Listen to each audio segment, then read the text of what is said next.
Compass Ida B. Wells' drive, a few important historical and cultural themes come to mind related to the life and history of Ida B. Wells.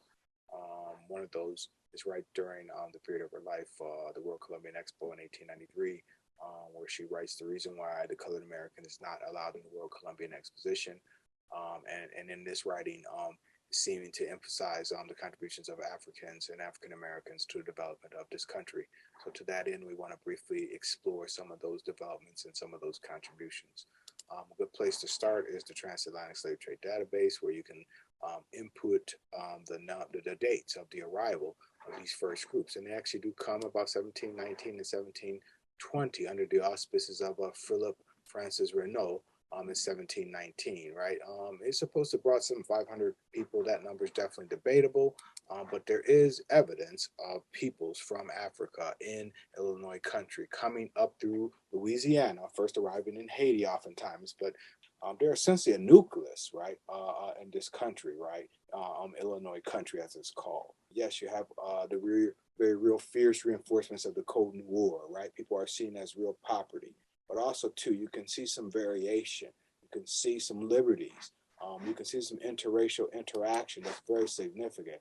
And things like, for instance, the proposal offered De La Chase to free Negroes in 1730 reminds us that there's some space in here where people have some levels of autonomy, even amidst the violence and the negative sort of system of slavery and all that it would, of course, will entail.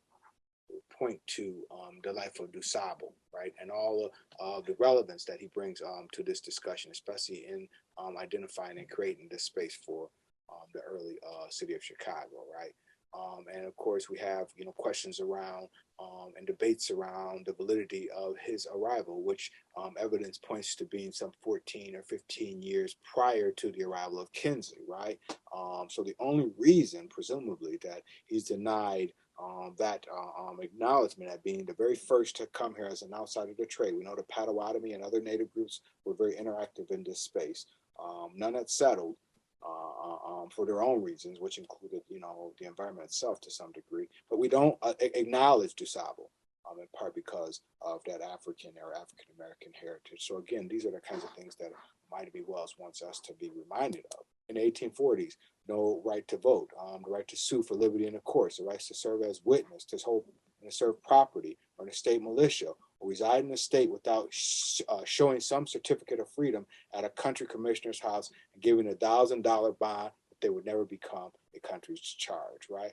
This kind of thing, again, coming straight from the statutes of Illinois in 1826, remind us of the real furtive nature of a concerted effort to deny rights of citizenship to these folks. So again, this is what, in the context of the fair, Ida B. Wells is sort of reminding folks of, right?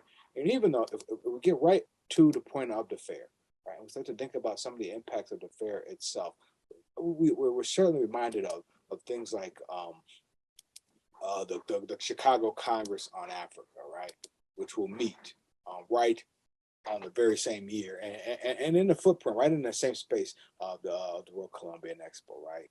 And this was something very, very important because, as was described by the Chicago Post, it said 2 congresses which will attract great interest are the Congress on Africa and that on arbitration. The former will bring together the most notable array of distinguished men and women devoting their lives to Africa ever assembled. And literally it does. It includes chiefs from Africa. So for one of the first times you hear these African voices and other things.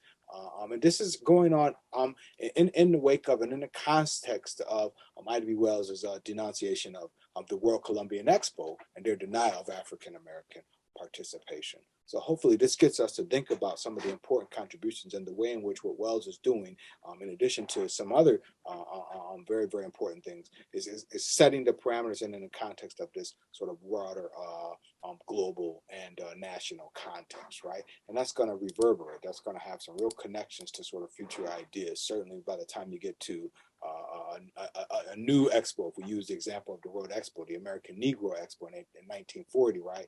By that time, it's echoing a great renaissance in Chicago, right?